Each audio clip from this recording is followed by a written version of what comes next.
Welcome to 108. యావత్ భారతం ఎదురు చూస్తున్న కళ నెరవేరింది. 2024 జనవరి 22 ఆ మహా కార్యక్రమానికి ముహూర్తం ఖరారైంది. 134 సంవత్సరాలుగా పోరాడి ఎట్టకేలకు మన భారత ఖ్యాతి గర్వించే స్థాయిగా అయోధ్య శ్రీరామ మందిర స్థాపించుకుంటున్నాం. ఈ అయోధ్య శ్రీరాముని కేసుని ఎన్నో ఏళ్లుగా సుప్రీంకోర్టులో వాదించి గెలిచిన న్యాయవాది మాజీ అటార్నీ జనరల్ కె పరాశరన్ గురించి మీకోసం. 1927లో తమిళనాడులోని శ్రీరంగంలో జన్మించిన పరాశరన్ మతపరమైన హిందూ నేపథ్యం నుండి వచ్చారు. అతని తండ్రి కేశర్ అయ్యర్ కూడా న్యాయవాది, వేద పండితుడు. పరాశరన్కి 3 కుమారులు. మోహన్, సతీష్, బాలాజీ కూడా న్యాయవాదులు.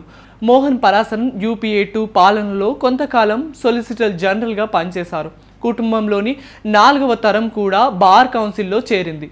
పరాశరన్ 1958లో సుప్రీంకోర్టులో ప్రాక్టీస్ ప్రారంభించాడు.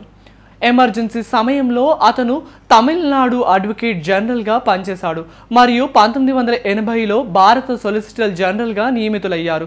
అతను 1983 నుండి 1989 వరకు భారతదేశం అటార్నీ జనరల్గా పనిచేశాడు.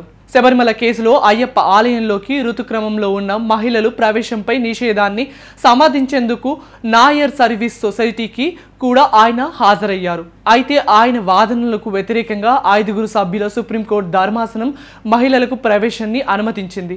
అతని న్యాయస్థాన ప్రసంగాలు తరచూ హిందూ గ్రంథాల్లో ఉపన్యాసాలు. ఎంతగా అంటే సుప్రీంకోర్టు న్యాయమూర్తి మరియు మద్రాస్ హైకోర్టు మాజీ ప్రధాన న్యాయమూర్తి సంజయ్ కిషన్ కౌల్ అతన్ని ధర్మాసనంతో రాజీ పడకుండా చట్టంలో చేసిన కృషికి పితామహ ఆఫ్ ఇండియన్ బార్ అని పేర్కొన్నారు. రాజకీయంగా 1970ల నుండి దాదాపు ప్రతి అడ్మినిస్ట్రేషన్ పరాశరన్ని కోరింది. అయినప్పటికీ రాజకీయ నాయకత్వంతో విభేదించడానికి వెనకాడలేదు.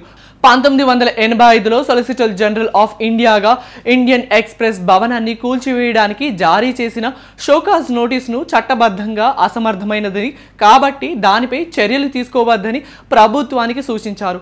అయినప్పటికీ ఇందిరాగాంధీ ప్రభుత్వం తన అభిప్రాయాన్ని విస్మరించినప్పుడు అతను కోర్టులో ప్రభుత్వాన్ని వాదించడానికి నిరాకరించాడు మరియు బలవంతంగా హాజరు కావాల్సి వస్తే రాజీనామా చేస్తానని ప్రతిపాదించాడు. అయినా బహిరంగ ప్రకటన చేసినప్పటికీ ప్రభుత్వం ఆయనకు పదవిలో ఉంచడమే కాకుండా 2 నెలల్లో భారత అటార్నీ జనరల్గా పదోన్నతి కల్పించింది. 1999-2004 NDA హయాంలో మాజీ ప్రధాని అటల్ బిహారీ వాజ్పేయి రాజ్యాంగం యొక్క పనిని సమీక్షించే ముసాయిదా మరియు సంపాదకీయ కమిటీలో సభ్యునిగా నియమించారు.